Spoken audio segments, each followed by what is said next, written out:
নতুন করে তেলবাহী জাহাজ দেশে আসায় জ্বালানি খাতে কিছুটা স্বস্তি ফিরলেও এখনও ভোগান্তি কমেনি গ্রাহকদের। রাজধানী সহ দেশের বিভিন্ন স্থানে আজও দীর্ঘ সারিতে অপেক্ষা করে তারা সংগ্রহ করছে তেল।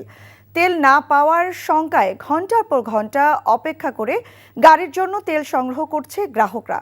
আবার অনেকে পাম্পে তেল না পেয়ে এবং পাম্প বন্ধ থাকায় জানায় হতাশার কথা। এদিকে অতিরিক্ত চাহিদার কারণে সরবরাহে বেগ পেতে হচ্ছে পাম্প কর্তৃপক্ষকে।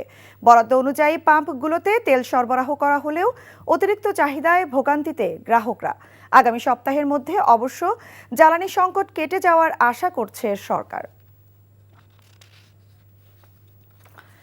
রাজধানীর বিজয় সরণি এলাকার একটি ফিলিং স্টেশন থেকে সরাসরি যোগ দিচ্ছেন সিনিয়র করেসপন্ডেন্ট আপেল শাহরিয়ার।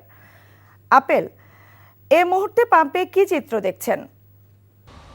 জ্বালানি তেলের জন্য ফিলিং স্টেশনগুলোতে আজও আমি বিভিন্ন জায়গায় দেখলাম যে দীর্ঘ সারি, এবং আরও কিছু কিছু যে পাম্পগুলো আছে সেখানে এখনও দেওয়া শুরু হয়নি, যেমন মহাখালী এবং তেজগাঁও কয়েকটি পাম্পে দেখলাম। তারা বলেছে যে দুপুরের পরে ডিপো থেকে যখন তেল আসবে তখন সরবরাহ করা হবে।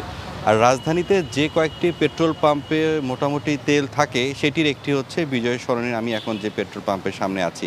আপনি দেখতে পাচ্ছেন যে তেল দেওয়া হচ্ছে, এবং সরকার পরীক্ষামূলকভাবে অর্থাৎ এই যে জ্বালানি সরবরাহ ব্যবস্থা যাতে আরও আধুনিক এবং স্বচ্ছতার সাথে থাকে এর জন্য একটা ফুয়েল অ্যাপ চালু করেছে, যেটিকে বলা যায় ফুয়েল পাস।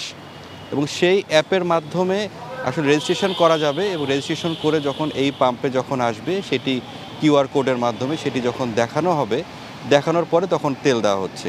যারা হচ্ছে এই অ্যাপের মাধ্যমে এসে তেল নিবে রেজিস্ট্রেশনের মাধ্যমে, তাদেরকে এই মোটরসাইকেলেই শুধু এই সুযোগটা দেওয়া হয়েছে আপাতত। সেখানে 10 লিটার তেল দেওয়া হচ্ছে। যদিও অ্যাপ ছাড়াও যদি কেউ এখানে আসে রেজিস্ট্রেশন ছাড়াও তাদেরকেও তেল দেওয়া হচ্ছে, কিন্তু সেটি পরিমাণে কিছুটা কম, সেটি 7 লিটার 8 লিটার দেওয়া হচ্ছে। যারা এখানে ক্রেতারা যারা আসছেন তারা বলছেন দীর্ঘদিন ধরেই তো তারা এই ভোগান্তির মধ্যে রয়েছেন, তারা আশা করছেন হয়তোবা এটি ধীরে ধীরে ঠিক হয়ে যাবে।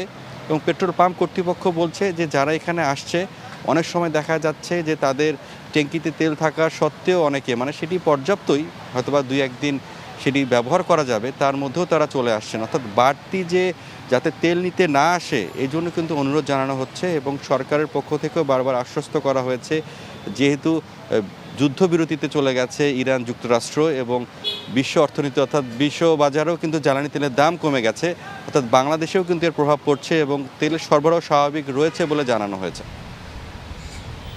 জানছিলাম জ্বালানি তেলের খবর।